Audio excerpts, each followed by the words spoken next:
my uncle's house, there once sat a typewriter lacking any ink for its keys.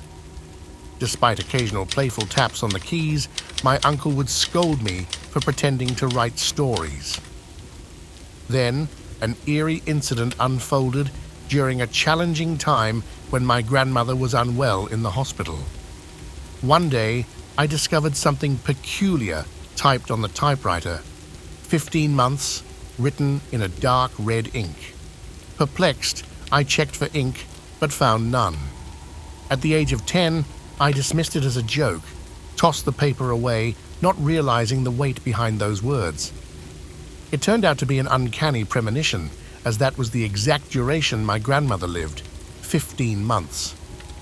On subsequent visits, I'd noticed my name written on the typewriter, but my uncle, aunt, and cousins had no recollection of the strange incident. To them, it was merely a remnant from my playful days with the typewriter.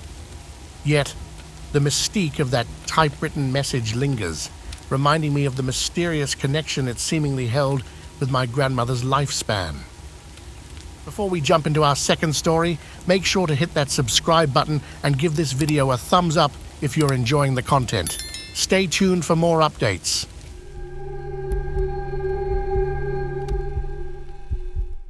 Back when my great-uncle was still alive, our interactions were infrequent, and our relationship wasn't particularly warm. At 10 years old, I perceived him as old, somewhat peculiar, yet kind. When he passed away, my parents took on the task of cleaning up his house before selling it, and in the process, I inherited his piano. This was a dream come true for me, as I had always wanted a piano in my bedroom. My joy, however, took an unexpected turn. One day, while alone in my room practicing für Elise, something extraordinary occurred. The piano seemed to take on a life of its own. I had only mastered the intro and chorus, but to my surprise, the piano continued, playing parts I hadn't learned. Strangely, there were no visible keys being pressed, but the sound was unmistakable. In a state of bewilderment, I called my sister and a friend to witness the mysterious occurrence. Their faces turned pale as they too heard the piano playing on its own. After a while, as abruptly as it had started, the piano stopped, as if nothing out of the ordinary had transpired.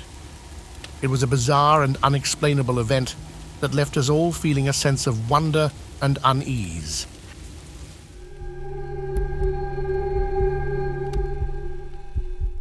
When I was 15, my family went on a camping trip, interrupting my mom's nightly routine of calling my grandma. Due to poor cell phone reception, she couldn't make her usual call. To remedy this, my dad promised to take us to the nearest town the next morning for breakfast, where Mom could get better service and call Grandma. Upon reaching town, we discovered an alarming situation. Mom had over a dozen missed calls and voicemails, most from my cousin who lived across the country.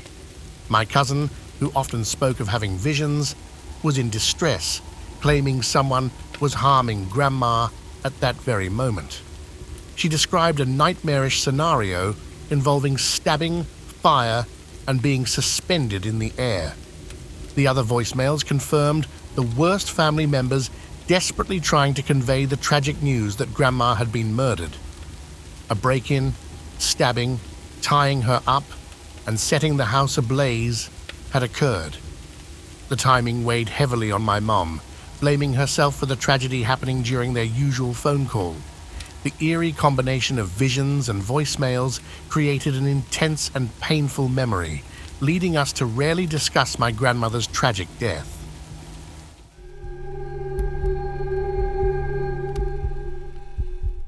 A few years ago, just days before Christmas, my mother and I were enjoying our weekend routine, ordering food and watching cheesy holiday TV movies.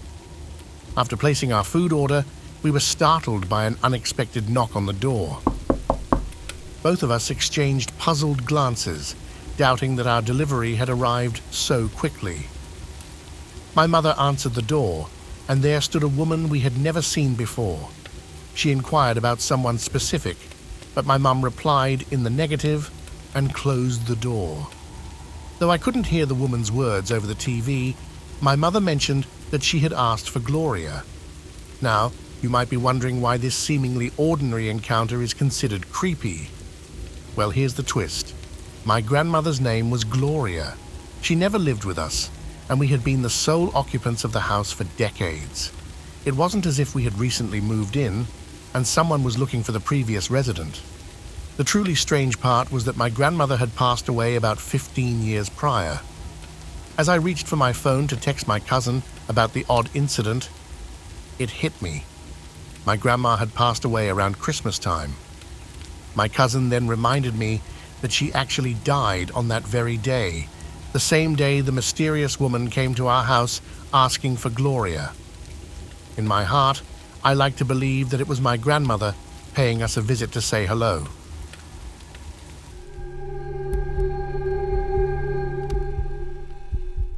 As a nurse with over 20 years of experience, I've encountered my fair share of weird and creepy situations, but one particular experience still sends shivers down my spine. This story involves two elderly patients, one in room 304 and the other in room 305. If there wasn't a wall separating their rooms, their headboards would have been right next to each other. The gentleman in room 305 was a unique case. He was completely non-verbal, unresponsive to any stimuli, with fixed and staring pupils, physically alive but mentally absent. Meanwhile, my patient in room 304 was in the final stages of life, fully alert and oriented, accepting the inevitable. In the middle of the night, something unexpected happened. My patient in room 304, who was essentially there to pass away peacefully, took a sudden turn for the worse. She struggled to breathe, panic setting in.